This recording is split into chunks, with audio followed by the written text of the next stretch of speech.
Paper 5, Analysis and Evaluation, November 2014, Variant 52. The acid dissociation constant Ka of a weak monoprotic acid. Monoprotic acid का मतलब होता है has one H positive ion present in it. Is to be determined from the measurement of the pH change that occurs when it is titrated with an aqueous solution of sodium hydroxide. 2.70 grams of HA was dissolved in distilled water to make exactly 250 cm cube of solution. ठीक है? 25 cm cube of the solution was pipetted into a beaker.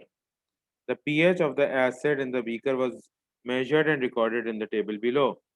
A burette was then filled with aqueous sodium hydroxide and then 25 cm cube of HA was titrated by adding volumes of aqueous sodium hydroxide to the beaker as indicated in the table below. After each addition, the pH was measured and the value recorded. तो जो table बना है नीचे उसमें volume of sodium hydroxide और pH measured है। अच्छा, इसमें याद रखना जब volume of sodium hydroxide 0 added है तो पीएच मेजर्ड जो है वो 2.41 है। That means this is the pH of H A, यानी जो वीक एसिड इन्होंने आपसे यूज करवाई है उसका अपना पीएच जो है वो 2.41 आ रहा है। फिर जैसे जैसे आपने एनओएच ऐड किया वैसे वैसे पीएच इंक्रीज करता गया क्योंकि ये जो है आपका एसिड बेस टाइट्रेशन कर्व बनेगा। अब इसके अंदर आपसे इसको ऑब्वियसली वो प्लॉट भी करवाएंगे। तो जब प्लॉट करवाएंगे तो आपका ग्रिड दिया गया होगा। उसके लिए देखो क्या बोलते हैं आगे ये, plot a graph to show the pH of the mixture changes with the volume of added aqueous sodium hydroxide as shown in the table. Draw a smooth curve using the plotted points on your graph to produce a titration curve for the addition of aqueous sodium hydroxide to the acid HA. Weak acid strong base titration है ये। तो weak acid strong base का titration curve बनेगा। अब इसके अंदर ये grid दिया हुआ है तो इसका जो कर्व बनेगा उसका शेप समवॉट यूं शुरू होगा। 2.41 से स्टार्ट होगा, यूं जाएगा, यूं इंक्रीज करेगा और यूं जाएगा। इस तरीके से आपका शेप आना चाहिए इस particular acid base titration curve का, क्योंकि आप बेस डाल रहे हो और कॉनिकल फ्लास्क के अंदर एसिड मौजूद है। तो इसका शेप इस तरीके का होगा। इसमें पूछा गया है circle any points on the graph that are anomalous and suggest a reason why this might occur। अब आपने जो प्लॉट किया होगा वो डॉट और सर्कल किया होगा, तो आप उसको सर्कल करोगे पेन से और उसको लेबल कर दोगे एनोमलस पॉइंट। और ये जो एनोमलस पॉइंट आपका आएगा ये आएगा 12 centimetre cube of NaOH add करने पे। ये वाला पॉइंट एनोमलस है और ये पॉइंट कहाँ आएगा, ये पॉइंट आएगा below the curve, which means उस पर्टिकुलर वॉल्यूम ऑफ NaOH पे जो आपका टाइट्रेशन हुआ था उसकी वजह से जो पीएच होना चाहिए उससे कम पीएच आ रहा है। दैट मींस बेस ने एसिड को कंप्लीटली न्यूट्रलाइज नहीं किया। इसके दो रीजंस हो सकते हैं। एक रीजन है not all of the base added had reacted with HA। और ये कैसे हो सकता है, आपने कॉनिकल फ्लास्क को शेक नहीं किया ऐड करने के बाद, सिर्फ ऐड कर दिया और पीएच ले लिया। अगर ऐड करके शेक करोगे तो सारे का सारा बेस एसिड से रिएक्ट कर जाएगा। अगर आपने शेक नहीं किया तो देयर आर चांसेस कि सारे का सारा बेस एसिड से रिएक्ट ना करे। एक पॉसिबिलिटी ये है।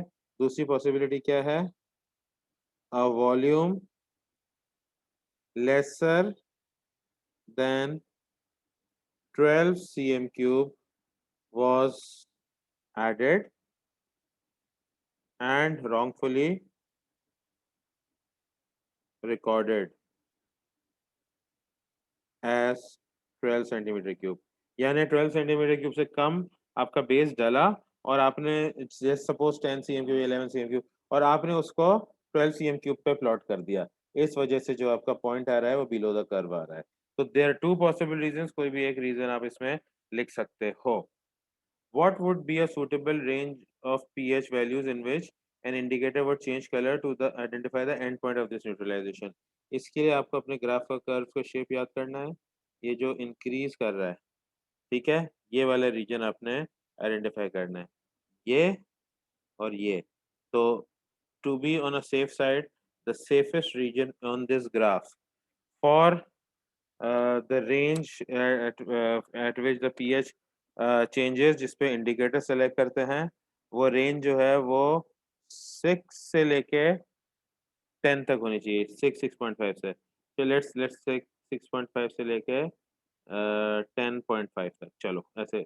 अगर आप जब ग्राफ प्लॉट करोगे तो आप उसमें देखोगे कि इसी रेंज में आपका स्ट्रेट लाइन जो है वो एंड पॉइंट की फॉल कर रही है। तो जो भी इंडिकेटर होगा it must change its colour with in this range. Next they have asked 30 cm cube of aqueous sodium hydroxide is required to neutralize 25 cm cube of HA, and the equation for the neutralization is shown. NaOH plus HA gives NaA salt plus H2O water. Excluding water, state the three ions or molecules that will be present in the highest concentration when 15 cm cube of aqueous sodium hydroxide has been added to 25 cm cube of HA. अच्छा, इस सवाल में ये बोला है कि 30 cm cube required है for neutralisation और 15 ऐड किया, 15 ऐड जब किया है तो आधा न्यूट्रलाइज हो जाएगा।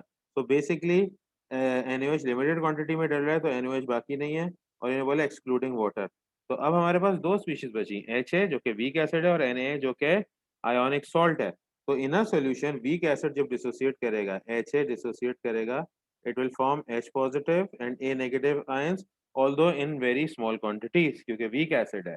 और Na जो है इन सॉल्यूशन, क्योंकि आयनिक सॉल्ट है तो ये कंप्लीटली डिसोसिएट करके Na पॉजिटिव और A नेगेटिव बनाएगा। तो ये दो पॉसिबल रिएक्शन जो हैं इन सॉल्यूशन हमारे पास मौजूद होंगे। अब इन्होंने पूछा which will be present in the highest quantity. अब हाईएस्ट क्वांटिटी की अगर बात करो तो there are two sources of A negative, तो सबसे हाईएस्ट क्वांटिटी में तो A नेगेटिव हो गया, ठीक है। फिर क्या बोला है नेक्स्ट, अब हमारे पास चॉइस है, Na तो खत्म हो जाएगा, याद रखना Na तो कम्प्लीटली डिसोसिएट हो रहा है। तो अब हमारे पास चॉइस है Na पॉजिटिव, H पॉजिटिव या HA। अब HA वीक एसिड है और पार्शियली डिसोसिएट हो रहा है, थोड़ा सा H पॉजिटिव के फॉर्म में एग्जिस्ट करेगा और बहुत सारा HA, लेकिन जितना HA था ओरिजिनली उसका आधे कॉन्सेंट्रेशन जो है वो Na की भी है, और जितना Na था वो आयंस में डिसोसिएट हो गया। इसका मतलब नेक्स्ट हाईएस्ट कॉन्सेंट्रेशन जो है वो Na पॉजिटिव आयन की होगी, ठीक है ना। तो A नेगेटिव, Na पॉजिटिव। अच्छा, अब बचा H पॉजिटिव और HA। HA is the molecular form of the acid, H positive is the ionic form. Weak acid है, partially dissociate करेगा। HA will be the in the third highest concentration.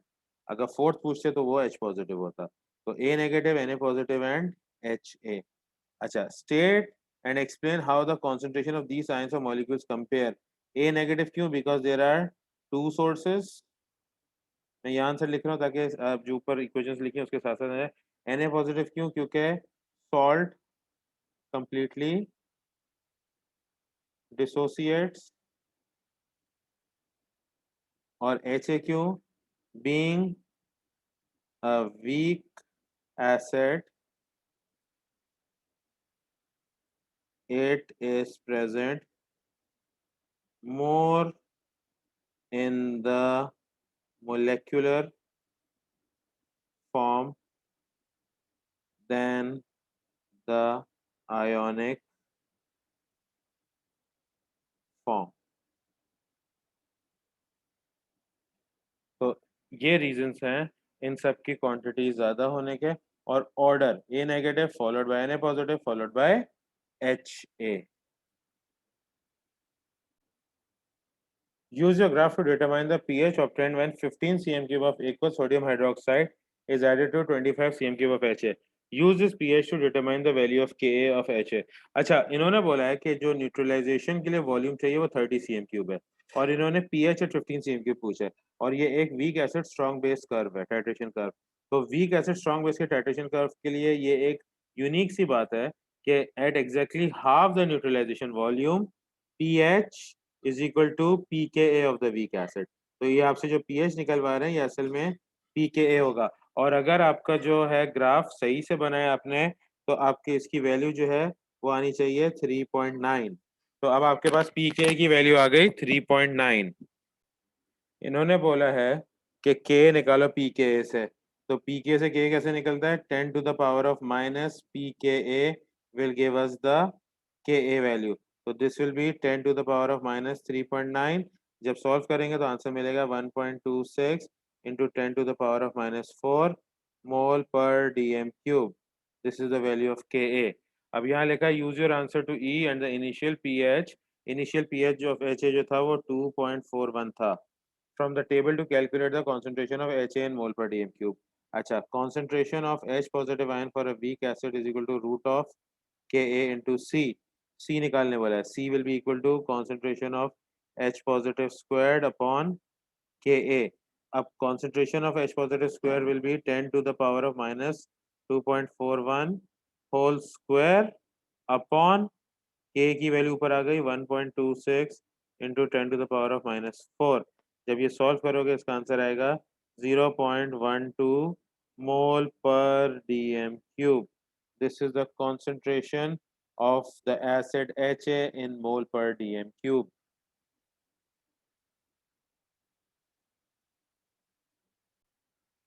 Next, calculate the initial concentration of HA in gram per dm cube and use this together with your answer to F1। Answer to F1 था 0.12 mole per dm cube। To calculate the relative molecular mass of HA, remember 2.70 grams was dissolved in distilled water to make exactly 250। तो how much would be present in 1000? इससे हमें मिल जाएगा ग्राम पर DM cube में। तो ये हो जाएगा 1000 डिवाइडेड बाय 250 मल्टीप्लाइड बाय 2.7 जो आंसर देगा 10.8 ग्राम पर डीएम क्यूब। ये हो गया ग्राम पर डीएम क्यूब में। ऊपर दिया हुआ है मोल पर डीएम क्यूब में। हमें एमआर निकालना है। फॉर्मूला होता है n is equal to m upon M R. Make M R the subject of the formula. M R is equal to mass upon moles. Mass की वैल्यू है 10.8, मोल्स की value है 0.12। जब सॉल्व करोगे MR of the acid is 90। इस calculation से आपको MR of the weak acid HA मिल गया। इसमें बोला है even if the experiment is done very carefully with very accurate apparatus, the answer obtained for molecular mass of HA is likely to be subject to error। Suggest why। भाई आपने जो graph बनाया वो हाथ से बनाया है और जो आपने पीएच लिया है ग्राफ से वो हाथ से बनाए हुए ग्राफ से लिया है। ठीक है, आपके पास पीएच मीटर मौजूद है। जब भी आपने इतने सारे वॉल्यूम से पीएच की रीडिंग ली है तो exactly half the neutralisation volume पे पीएच की रीडिंग क्यों नहीं ली गई? उसको ग्राफ से क्यों निकाला गया? अगर पीएच मीटर यूज करते तो value would have been much more accurate. तो इसका जवाब क्या होगा? The graph is drawn by hand and may not be very accurate। ठीक है, the graph is drawn by hand and may not be very accurate। ठीक है, साथ ही साथ क्या लिखोगे? the pH at 15 centimeter cube could have been obtained using a pH meter but was extrapolated